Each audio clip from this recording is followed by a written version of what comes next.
We all know Santa can always make sure if you're naughty or nice by check his list. But there is one that doesn't care if you're naughty or nice. And who would that be? Billy Bob Thornton would be that one. Prepare yourselves as I review Bad Santa. This is Big D's Entertainment Rankings and Reviews.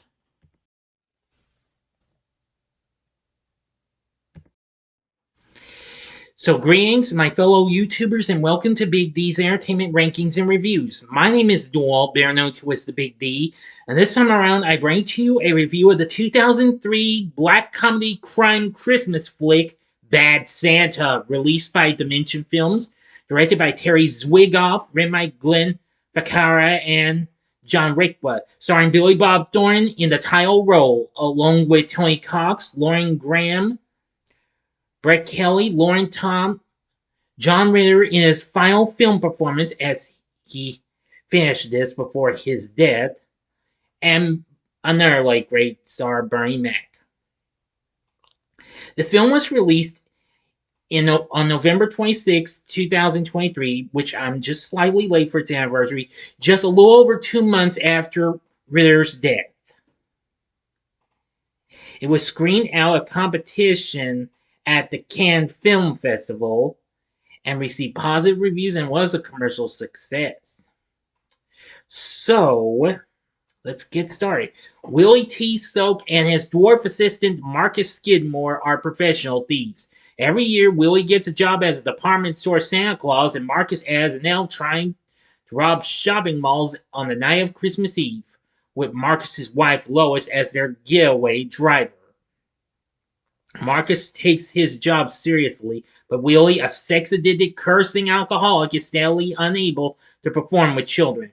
When they are hired at the Cigarro Square Mall in Phoenix, Willie's vulgarity shocks the prudish mall manager, Bob Chapesca, who brings them to the attention of security chief Jen Slagle. At the mall, Willie is visited by Thurman Merman. Yes, the oddly named kid. A friendly but exceedingly gullible, dim-witted young boy who believes he really is Santa and is constantly bullied by a teenage gang of skateboarders. At a bar, Willie meets Sue, a bartender with a fetish for Santa Claus, and they begin a sexual relationship. Woo! After having casual sex with Sue in his beat-up Impala, Willie is harassed and attacked by a man he had encountered earlier at the bar. But Thurman intervenes. Willie gives the boy a ride home where he lives with his senile grandmother. Thurman reveals that his mother died and claims his father, Roger, is out exploring the mountains, though he's actually in jail for embezzlement. Willie tricks him into letting him rob their safe and steals Roger's BMW 740 IL. Bob overhears Willie having sex in a dressing room and sends Jen, who starts to investigate. After Willie sees his motel room being raided, he moves into Thurman's house, much to his delight. Marcus is angry at Willie for taking advantage of Thurman and disapproves of his sex addiction. Jim visits Roger, who inadvertently reveals that Willie is staying with Thurman illegally. Confronting Willie and Marcus, he tells them he has uncovered their plan, blackmailing them for half the score to keep silent. Willie and Marcus's partnership begins to falter, further exacerbated, I mispronounced that, when Willie shows up to work drunk, destroying the Santa attraction. Willie, about to commit suicide by inhaling vehicle exhaust fumes, gives Thurman a letter of confession for the police, including his misdeeds and the heist planned for Christmas Eve. However, he sees Thurman's black eye and abandons the suicide attempt to confront the skateboarders. He assaults their leader and intimidating them to leave Thurman alone. Yep. Now I'm going to go to the ending plus its final act, which is a big one. So, you have 5 seconds to stop this video. Go to the description box below and fast forward to the time below. If you've seen the movie already, please continue.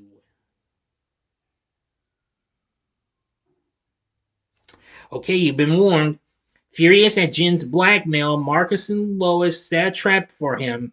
Finding the need for a jump start, Lois hits Jim with a car and then kills him by crushing him between the vehicles. Willie and Thurman prepare for the approaching holiday with help from Sue, and on Christmas Eve, Willie, Marcus, and Lois raid the mall. Although some technical difficulties arise, Willie successfully cracks the safe.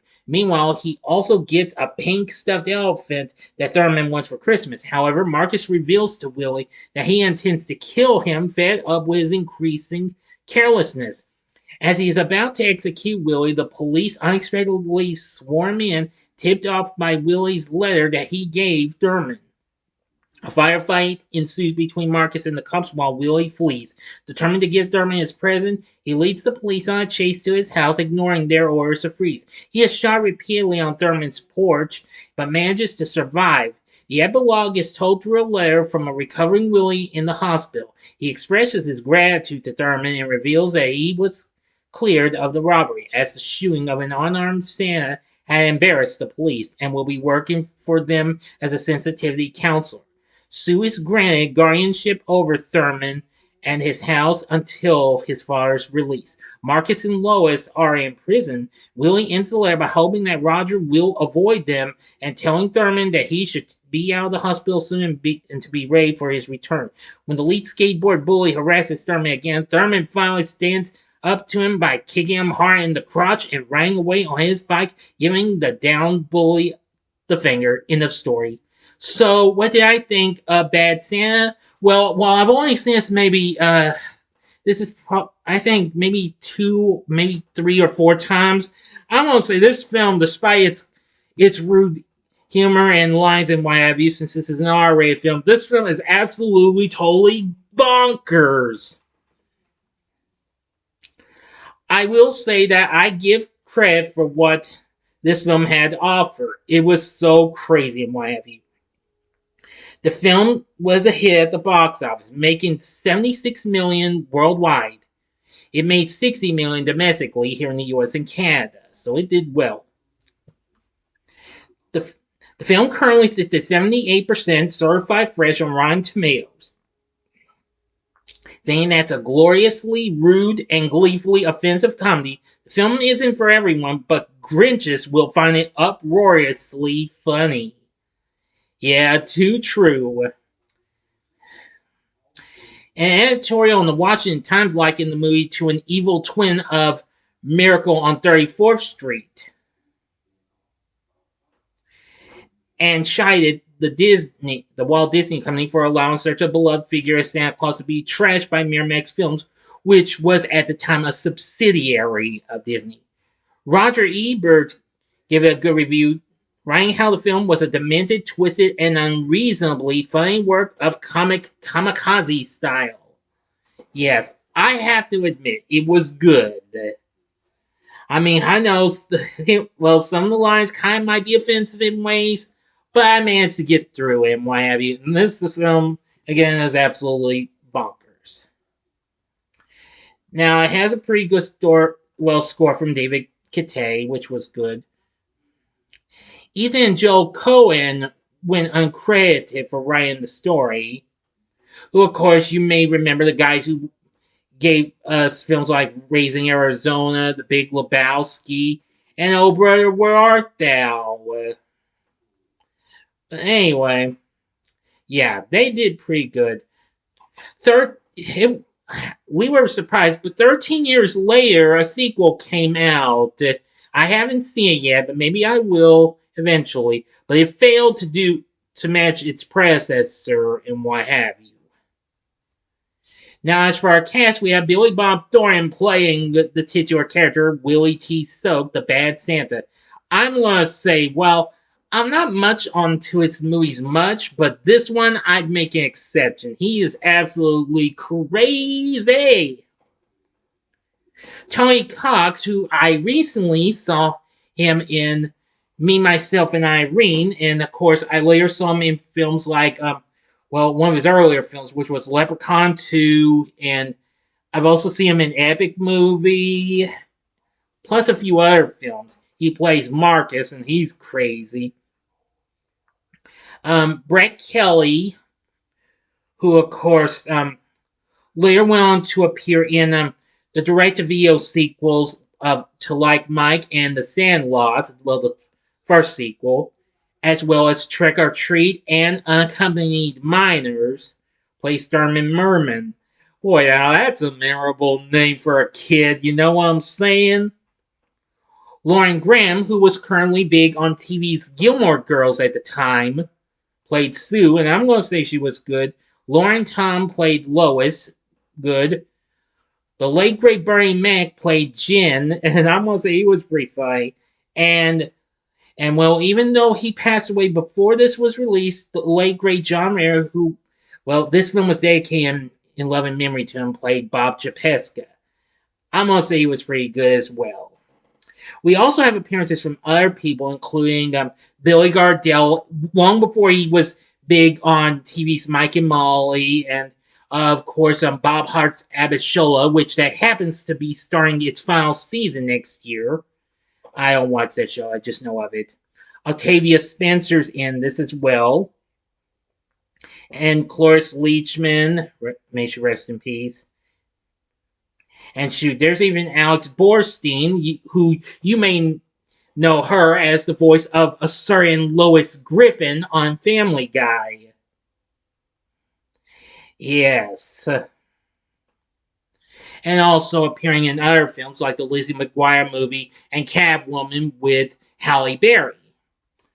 Anyway, so you know they were pretty good. Once the film got released on DVD, it got released in a special unrated version as Batter Santa. It would be released on Blu-ray 3.5 years later. But a year before that, in 2006, a director's cut was released on DVD and featured Zwigoff's cut of the film, which is 3 minutes shorter than the theatrical cut and 10 minutes shorter than the unrated version. Which I've never seen the unrated version of this, though, but I'm sure it's more crazier and more bonkers than this. But anyway, with everything said, Bad Santa is crazy. I would recommend this to you. So I'm already going to, I should have asked what I recommend, but I'm just going to go and say it. Hell yeah, definitely check out Bad Santa. It's currently streaming on Paramount Plus, so you may be able to find it there unless you got on physical media. So that's going to do it. What did you think of Bad Santa? Let me know in the comments section below. If you liked the video, click the like button, subscribe, and be a part of the Big D Nation. Join me next time when I bring to you a review of another film from the folks at Dimension Films, and that would be The Faculty. So I hope you enjoyed this, and if you did, check out my reviews for these recent hit R-rated comedies that were, well, you know, in the upper left-hand corner is my review of a real good film, that's No Hard Feelings. In the upper right-hand corner is my review of a film that's, okay, well, fair and what have you, but due to its, I don't know, and that would be my review of Strays. Or if you'd like another dark black comedy, go to the bottom left-hand corner and see my review for the underrated 2000 film Love Stinks. And the bottom right-hand corner is the button you can click to subscribe. If you like rankings and reviews on movies, TV, music, video games, etc., then I'm your guy. Thanks for watching. Until next time, I'm the Big D saying, see ya.